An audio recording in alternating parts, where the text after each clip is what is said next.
बिन्ती छ हाम्रो छोराछोरीलाई एकचोटिलाई सुध्रिने मौका दिनुहोस्। यिनीहरूलाई म सुधार्छु, म मेरो छोरीलाई म सुधार्छु, बिन्ती छ। तलै जानुहोस् न प्रहरी नानी। देख्नु भयो नि, छोराछोरीले यत्रो धेरै गल्ती गर्दा पनि बाउ आमाले तिनै छोराछोरीको लागि भनेर कति धेरै हार गुहार गरिरहेका हुन्छन्।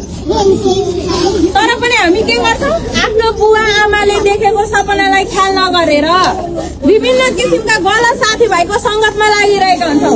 बुवा आमाले गरेको त्यागलाई हामीले सम्झिरहेको हुँदैनौँ।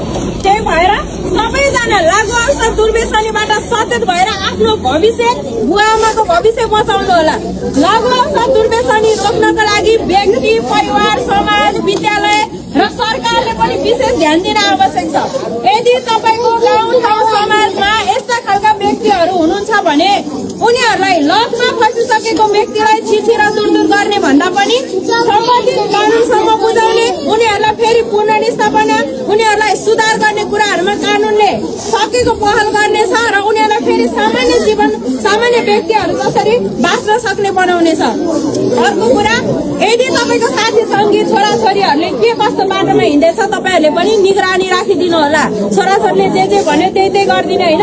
अनि छोराछोरीहरूले पनि पढाइ सँगसँगै भविष्यको ख्याल गर्नु होला। अब उनीहरूले गरेको गल्तीको सजाय उनीहरूले भोग्नुपर्ने हुन्छ। आफूलाई सम्हाल्नुहोस्।